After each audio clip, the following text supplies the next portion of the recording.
Hi, everyone. Thank you all for joining us here today. We're here at the Tuck Virtual Summit on AgTech. My name is Robert Sewell, and I'm a first-year student here at Tuck. I'm joined here by an awesome group of panelists for a discussion of what we've coined the new farming economy. So the idea is that all across the world, we have a lot of companies that are trying to solve a similar problem with different ways. So there's consumer demand for increasing consumer demand for local, high-quality produce. And AgTech is really using different technologies and approaches to solve this, whether it's from bringing production closer to the consumer with tools like vertical farming, or it's making sweeping improvements to the ag supply chain, or even introducing marketplace solutions to provide better access to producers. So basically, there's a lot of different ways that AgTech is looking at solving this problem, and we've got a great group of panelists here to discuss this. We've got two of them lined up already on right now. We're trying to get our third panelist to join right now. I have some technical issues, but we'll go ahead and kick off with some of the introductions. So first off, since we've got a Tuck alum on the panel, I'd like to go introduce her first. Heather Onstott. Thank you for joining us here. So Heather went to Wofford for undergrad before joining us here in Hanover, New Hampshire to get her MBA at Tuck. She's had a long career in investing and operating roles, and she was recently the CFO at Freight Farms, which is a Boston-based startup that builds shipping container vertical farms. So Heather, if you wouldn't mind just talking a little bit of what Freight Farms is for the group before we get started, it'd be great. Sure. So thanks for joining us. The Freight Farms team is started probably, I guess, early 2008 with the concept, and then really didn't get one of the founders. So they were founded by Brad McNamara and John Friedman. Brad was in grad school at the time at Northeastern University, getting an environmental degree and in environmental engineering, I believe. But and Freight Farms was sort of his passion project, his capstone project, if you will. And it just kept growing and growing, and the interest grew. And I think by the time I joined part-time in 13 and then full-time in 14, or maybe it was full-time and part-time in 15 and full-time in 15, and was there for almost just shy of 4 years. And from that time, they went from 3 shipping containers of refurbished reefers, which are the refrigerated units, to I think by the time we left, we had sold 80 units or something like that into the field, and there were 200 and some odd in the field. So a lot of what Freight Farms looked to do was to decentralize the supply chain for the food system and really replace the whole supply chain, which is a big bite. So as Russell can tell you, because he's taking one small bite, and it's a big bite itself. So the guys are doing great. They just built a new version of the containered farm, and it's much more productive. And they're growing like a weed. They just took on their Series B2, I think, funding. And are still doing great. So that's what they're up to. So, well, thanks, Heather. So next, it looks like we just had our third panel. Hi, David. Thanks for joining. We were just kicking off with introductions with the group. So Russell got his MBA. He's now the CFO San Francisco-based marketplace for imperfect and surplus produce. So Russell, you mind giving us a quick overview of what Harvest does as well? Yeah, so Full Harvest was founded in 2015 by our CEO, Christine Mosley. And as you mentioned, she set out to create a business-to-business marketplace for surplus and imperfect produce, connecting farms directly with food and beverage companies and other buyers to increase their profits and revenues and help sell more produce. So about 30% of all fresh produce that's grown in the U.S. never even leaves the farm due to imperfect and surplus reasons. So we're helping reduce that waste, which has obviously a very positive environmental impact, as well as helps farmers increase their revenue and profits, and helps our buyers lower their costs and make their supply chains a lot more sustainable. So we are really trying to make the existing supply chain much more efficient and effective using this online marketplace. And it's great to be here. And, awesome. And, thanks, Russell. Thank you. We're excited to have you. So last but not least, I'd like to introduce David Farquhar. He's the Growth Solutions, or IGS, island-based technology provider for vertical farming. So IGS supplies vertical farms in production of food. So David, thanks for joining. If you wouldn't mind just a little bit about IGS and some of the work that you do. Yeah, I just want to check you can hear me okay, because the line's breaking up a bit. Okay, great. Yep. IGS was great. Founded by a specialist farmer in the north of Scotland about 7 years ago. He was producing baby veg for Michelin star restaurants and microgreens and things. And he wanted to be able to do that 12 months of the year. In the north of Scotland, it's a bit like, say, the Canadian Maritimes. Lots of sun in the summer, no sun in the winter. And so he got in tow with the guy who'd developed the first commercially viable LED lights. And the story kind of came from there. And they decided, after they figured out they could do it at an industrial scale, they decided to try and go vertical. And they teamed up with the guy who's now our CTO, who had built all of the IKEA warehouses around the world. So he knew automation and robotics and all that kind of stuff, and the handling of trays for holding furniture. And they transferred that into the handling of trays for growing crops. So we have these vertical farms, which are 9 or 12 meters high. They have 50 to 65 trays in them. Each tray is a microclimate, but they're only like 1 foot apart. And they can be 6 degrees separate despite being 1 foot apart. And we can grow 8 different things on one tray. So we don't do homogeneous. We do lots and lots of variety. And we're growing fruit, we're growing root crops, and we're growing leafy greens like the rest of the planet. Well, David, thanks for the introduction, and thanks everyone for being here again. So as we get started, just like to remind the audience that you ask any questions, if you just click the link at the bottom says ask a question, and we'll try to get to it before the end of the session. So what we discussed, the way kicking things off today, was to talk first about what's the number one priority on everyone's mind today, which is COVID-19. So just before we get started with the rest of the conversation, can you guys a little bit about how COVID-19 has impacted your business and across the industry, or what you're seeing? Let's maybe start with Russell. Yeah, sure. So I think COVID-19 has obviously had a huge impact on industries across the world and lives.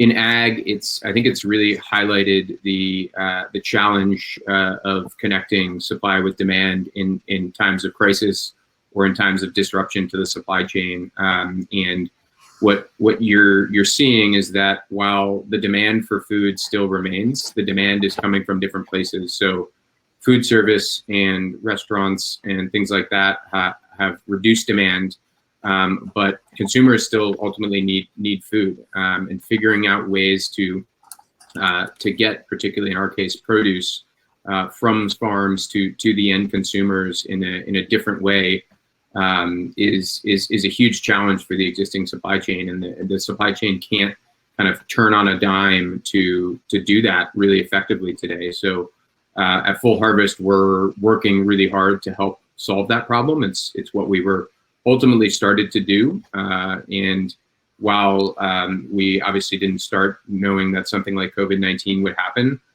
there are constantly smaller disruptions to the supply chain and smaller supply and demand imbalances that we've sought out to help alleviate. And obviously, COVID-19 has introduced a massive shift in where demand is coming from. And so it's generally been an opportunity for us to really leverage our place in the supply chain to help solve that problem. Awesome. Thanks, Russell. Anything from the vertical farming side, David and Heather?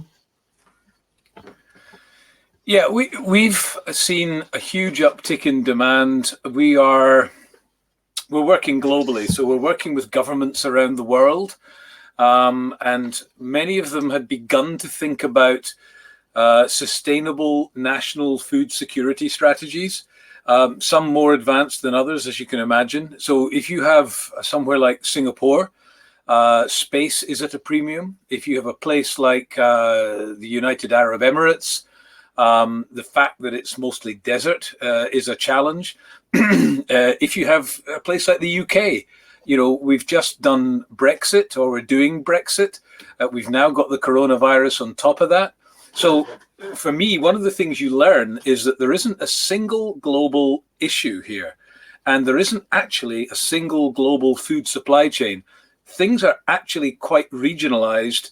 We're growing things in one place, we're sending them to another place, but the problems and the challenges we have with a growing population are different depending upon where you are, what your climate is like, how urbanized you are, how desertified you are, if that's a word. So we're seeing a lot of interest from people in being able to localize. And I think that's the big word here. The localization of food production is going to increase more and more. And I would, just to back up something Russell said, the waste issue is not just at the point of production or harvest. Actually, 35% of all the seedlings, like strawberry seedlings, potato seedlings, and so on, that are sent around the world from one country to another are thrown away before they go in the ground. It's crazy the way that we try to produce food at the moment. I'd agree. And just to tag on to that, I think there are a lot of, the supply chain, obviously, it's in the news every day. Processing plants.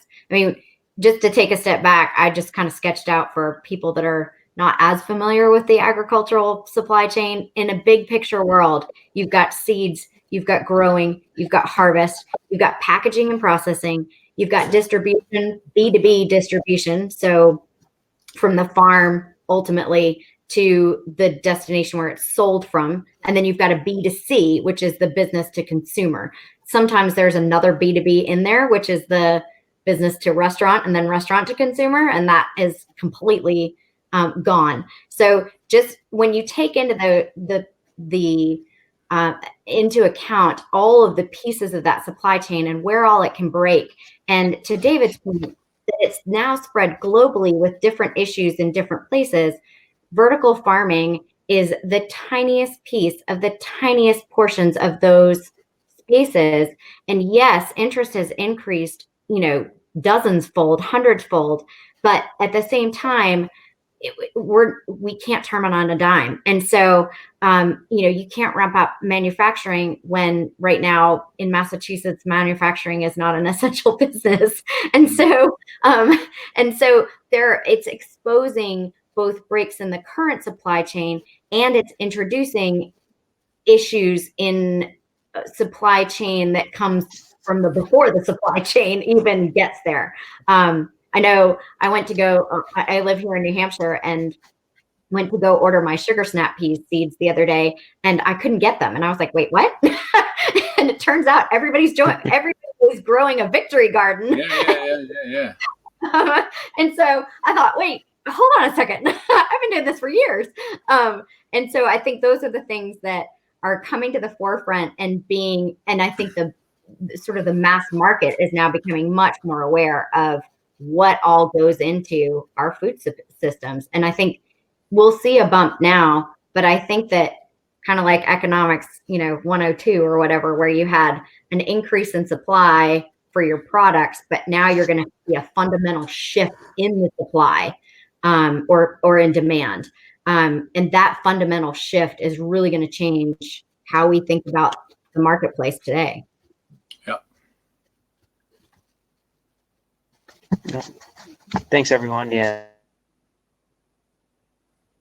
To changing like on a day-to-day basis. I think what you were talking, the next question that we prepared, and getting at the broad, really topic for the discussion that we're talking about today. Between all the changes you see going on in agriculture production and being a vertical farming is a very small part of that, part of the solution. How do you see the, I guess, general supply chain innovations plus changes in production really working together, and then put marketplaces? How do you see that really all coming together for solving the customer problem that is increased demand for local high quality produce? I'll let you get the vertical farming crew start, and then I can chime in on the marketplace side. Go on, Heather. I didn't really hear the question very well. It may be the internet connection at my end, but you go first. Yep. So thanks, David. I think what I understood the question to be is, hey, the supply chain is changing drastically, and what are the pieces that vertical farming and full harvest, which is trying to source. I can't get this out of my head, and I'm just gonna have to put it out there because it's a little humor injection anyway. When I went to undergrad, we had a Krispy Kreme donuts right on the corner. And if you waited until 2 o'clock in the morning or 3 o'clock in the morning, and not that this ever happened to me, but you could go over and they had this thing called Uglies, and they were the donuts that weren't just quite good enough. They'd come out kind of funky, and you could get it like a dozen for $1. And again, not that this ever happened to me, but I had a friend. And whenever I think of full harvest, I think of that is like the perfect solution to just so many places in the food supply. And so I had to put that out there because I'm going to tee that up for you, Robert. But for David and I, vertical farming is very much a hyper localized platform. I mean, we're both building platforms. They're slightly different, but they're hyper local. And to do that, they don't run themselves right now. You have to have a farmer. And so, who benefits from this? Well, we all benefit from hyper local food because we all know the safety chains that, we know the farmer that's like 2 doors down, and we know the protocols, and they all perform, GAP. I'm in finance, so GAP is something different for me, but there's good agricultural practices in addition to generally accepted accounting principles. But anyway, so GAP farming applies to vertical farming as well. And so there's a safety feature in it. There's the hyper local that everybody's been wanting. There's and then there's the ability for, quite frankly, there's 20 to 25% unemployment right now in the United States. And I can see a lot of people stepping in and saying, okay, I think prices are going to have to come down. But I can see people stepping in and saying, you know what, this is how I'm going to make my living, and take back sort of control over one's own revenue production. Right now, I think, Freight Farms is primarily focused on greens. To David's point, they can do a lot of other things, but the most efficient is greens for them right now. And so we can see that really changing as time goes on, and adopting more of David's approach to things, or even because they're containers, one container does one thing, one container does another. And so you end up with, because you're able to protect from the environment, the outside environment, and just focus on the interior, I can see it sort of breaking down in a much different pattern. David, what do you think? We're probably not hyper local like you are. We will typically supply a system that will serve a city. or a supermarket chain, a grocery chain, or whatever. So we're maybe in a slightly different piece of the market. But I think there is, for me, the big word is, the two big words are probably sustainability and security. So people, as we come out of COVID, I do think there will be, to some extent, a new normal. I think people are going to be looking for a greener, more sustainable answer to a number of things. Transport is going to be a huge question, isn't it? But then what we eat and our health are also going to be huge questions. So I think the opportunity for vertical farming at scale, which is where we play, is going to be at sort of city level or rural region level, or given the geography we have here in Scotland, island level.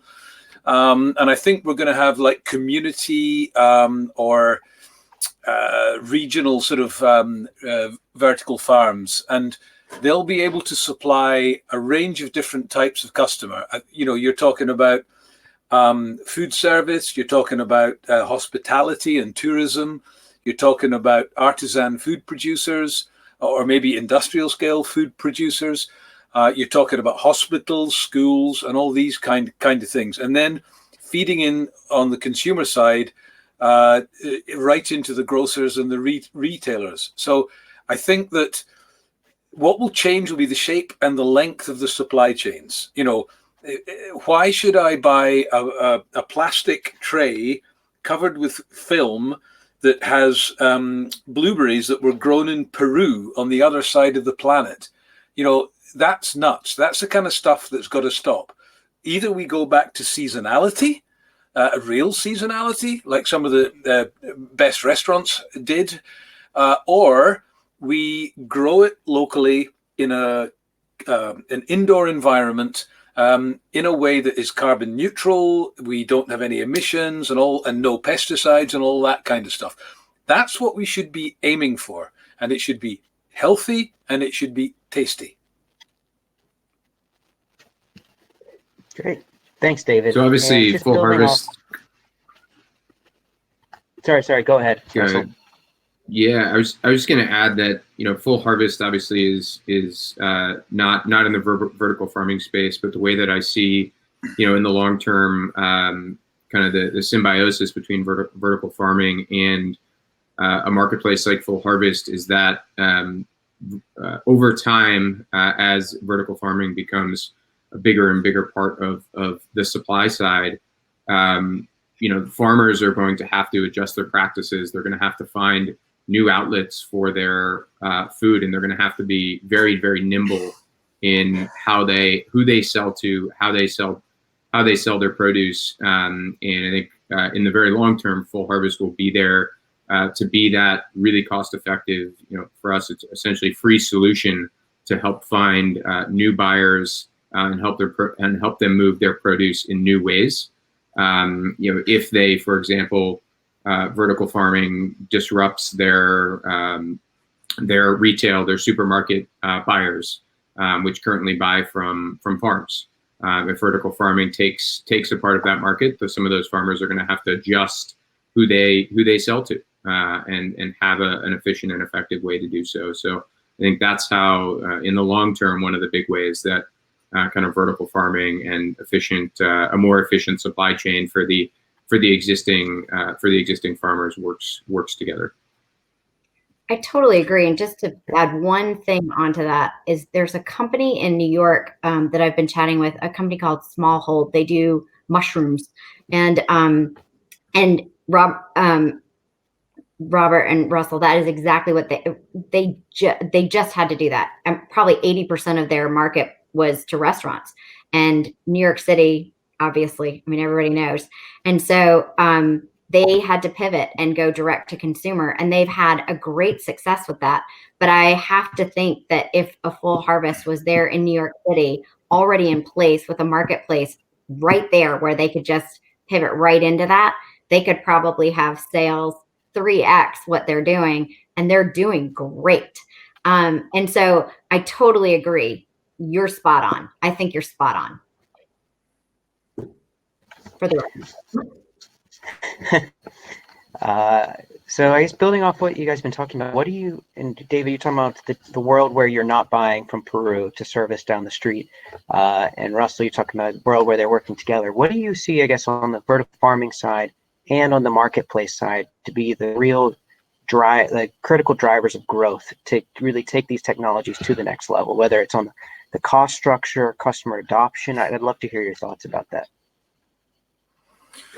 Well, my view is very strongly that vertical farming is not going to replace traditional farming, and nor should it. We're never going to grow bananas, or we're never going to have rice paddies, inside a vertical farm.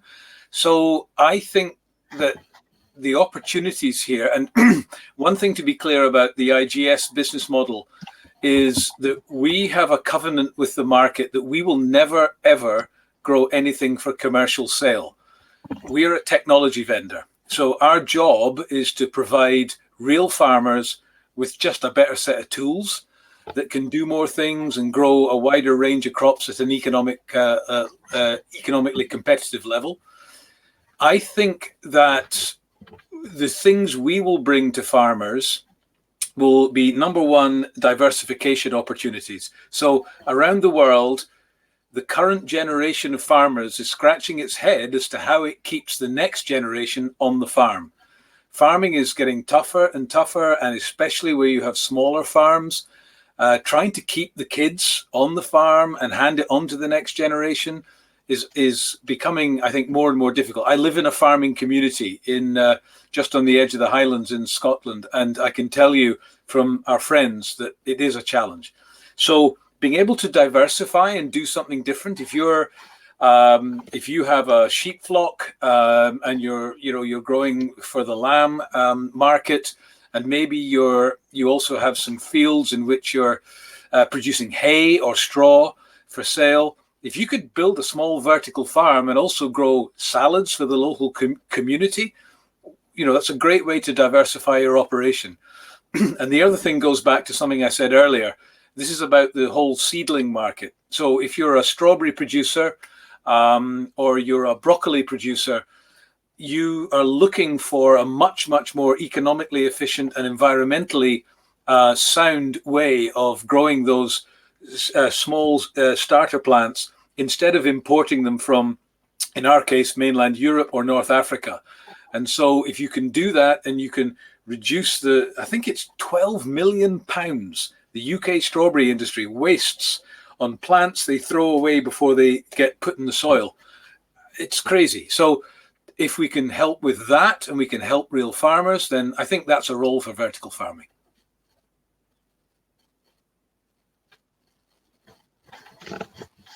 Heather, Russell, anything to add? From a marketplace perspective, the key to growth and ultimate scale is obviously having kind of a critical mass of both buyers and sellers. Every buyer, every seller that comes on the marketplace creates more value for each other. So the more we get on, the faster the growth, and it's kind of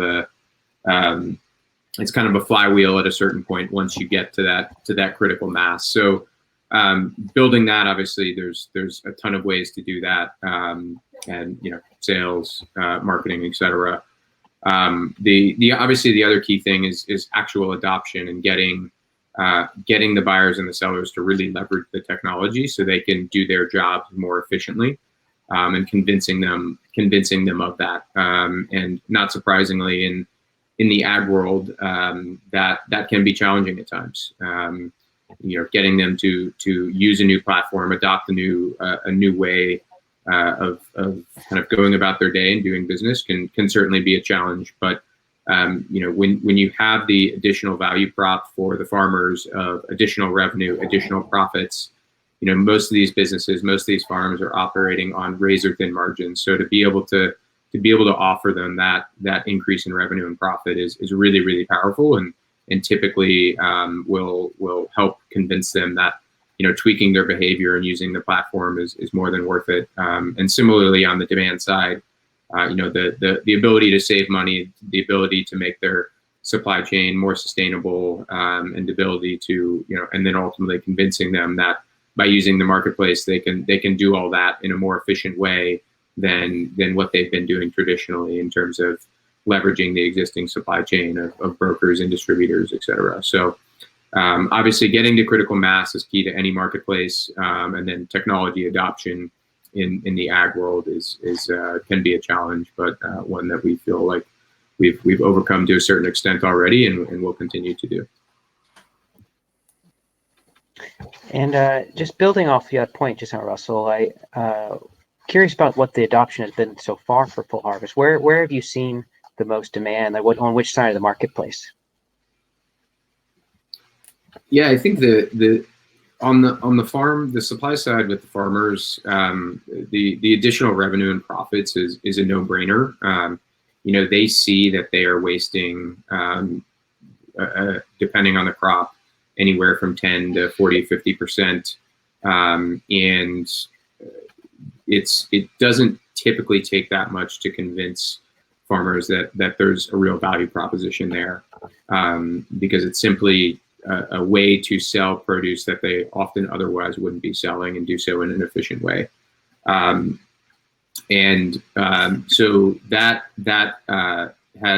there's obviously certain farmers who are late adopters and more skeptical, and you need to spend extra time convincing them. On the buy side, though, the buyers already have an existing supply chain. They have existing relationships. They have, oftentimes trusted partners who they're already buying from. So oftentimes it takes a little bit more to peel them away from that existing supply chain and get in and get them to adopt the new way. So that is more of a challenge. But when you're helping them save money, when you're helping, when you can go to their sustainability team or their marketing team and convince them that this can be used for their branding and their end consumers and the sustainability element. There's a lot of different ways to convince the buyers, whether it be the efficiency of using the marketplace, the sustainability, cost savings. So while it does take sometimes a little more effort to peel them away from their existing practices, we've found success doing that. There's a wee interesting point there. You're talking about getting farmers to see things in a slightly different way. So this used to be waste. Now it's got a channel to market. The interesting conversation we have with farmers is you look at the weather on the television, or the weather forecast on the television, or listen to it on the radio at night, and you plan your day for the next day, and you try to plan 2 or 3 days in advance. Well, now you're in charge. In a vertical farm, you're in charge of the weather. You make the weather. You're God now. And getting them to think that way is probably about as difficult as your challenge, Russell, in getting them to think that this isn't waste. This is just a piece of produce for a different channel. It's very interesting. Yeah, absolutely. All right, so I guess just to round out the panel, Heather, did you have anything else to add about the potential areas for technical growth in vertical farming? No, I do think that what Russell and David are both talking about is getting people to think in a different way, and reducing the friction of that thought change or that process change is huge. So any technology, we all have great technologies, and short of robots coming in and taking over the world, not tomorrow. I think that a lot of the problems that we've brought up are things that are going to take a while to solve. They're not going to be solved overnight. I think if there's anything that I would keep an eye out for, it is the smaller things. Right now, all three of us have things that are nice to haves, not have to have. And it's really going to take a change in marketplace thinking to really have what we offer as products and services to be a have to have, not a nice to have. And when that happens, I think Moore's law is going to take over, and we're going to see some things that have a lot of friction and a lot of really just a change in thinking more than a change in technology that really smooths that and really pops open a lot of the smaller technology bits that ease our products into the market, into the bigger marketplaces. For what it's worth. All right, awesome. Thanks a lot. I guess the next question we had lined up, you've talked already about some of the challenges you faced, but I guess what have been the greatest challenges that your companies have faced as you try to deploy these alternative production, really trying to get people to change the way that they think? I know it must have been a long road, especially when you were getting started, but would love to learn a little bit more about what that process was like.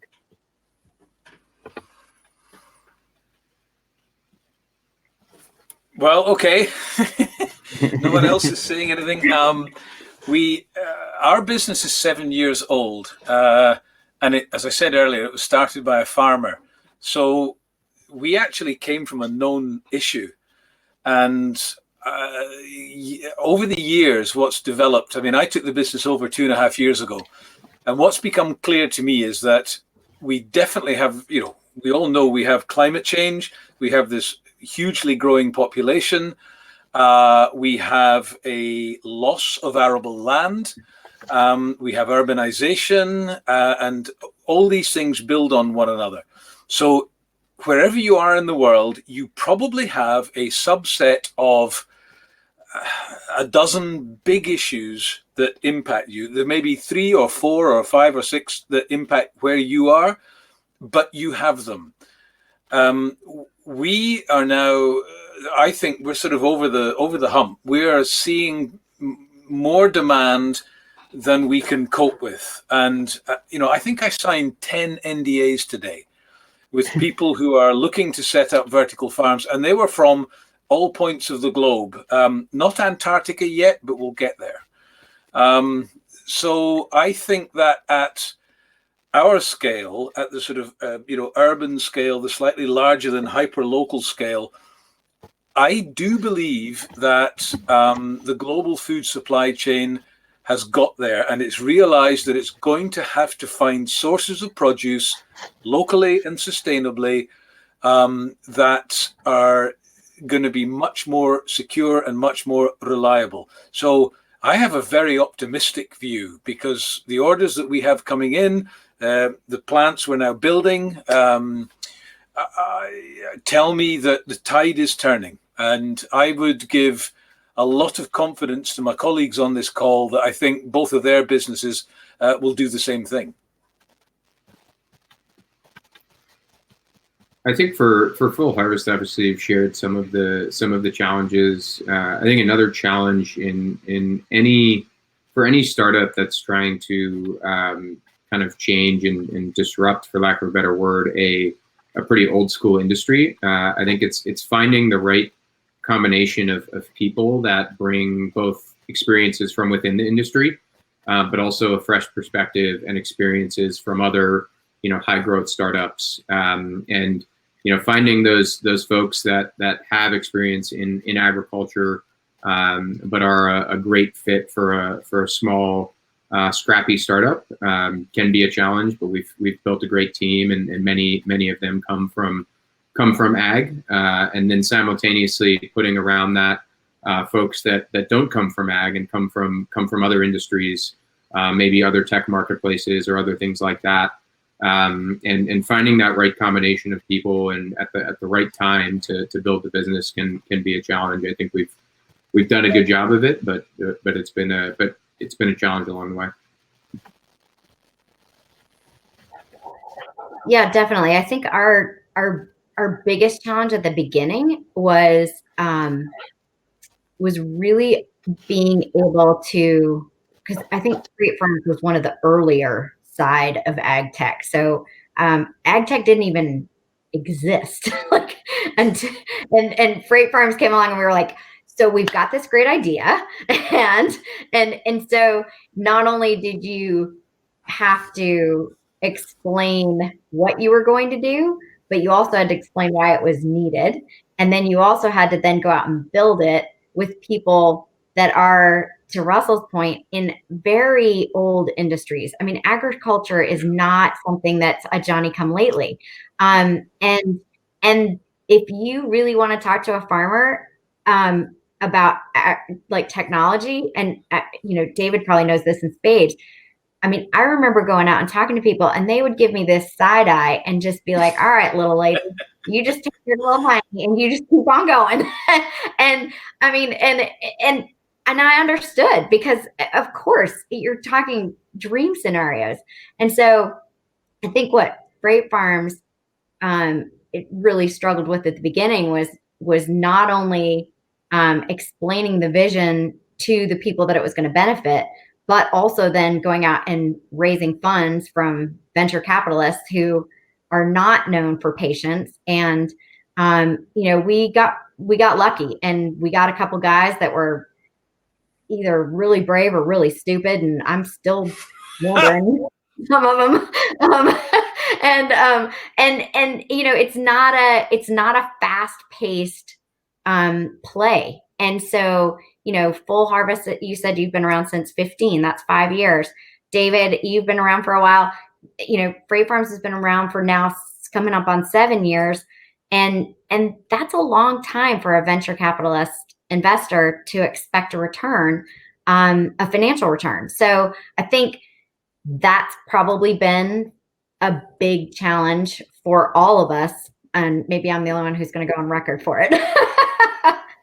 No, you're right. You're absolutely right. And one of the things I keep telling the press is this industry is standing on the start line. That's where we are. And if we're honest about it, that's what we should be saying. Because if we try to exaggerate like some people in our industry and make claims that cannot be substantiated, we will lose our credibility as a whole category. So we have to stop that. We have to start being honest about the environmental stuff, about the economics, about the stuff we can actually grow. And once we start doing that, we grow up and people will start to accept us better. Mm-hmm.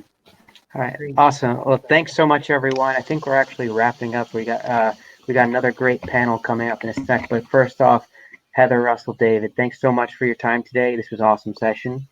So next, don't want the audience to leave. We've got a panel coming up about robotics and ag tech. We have some of the CEOs and founders of Tortuga Ag Tech, FarmWise, and Bear Flag Robotics. So we'd love to have you join there. But thanks again, thanks Russell, Heather, thanks, David. Heather. Thanks, Great David. having you. Take care. Bye, people. Thanks, you guys. Adios. Take care. Good luck. Bye. Thanks.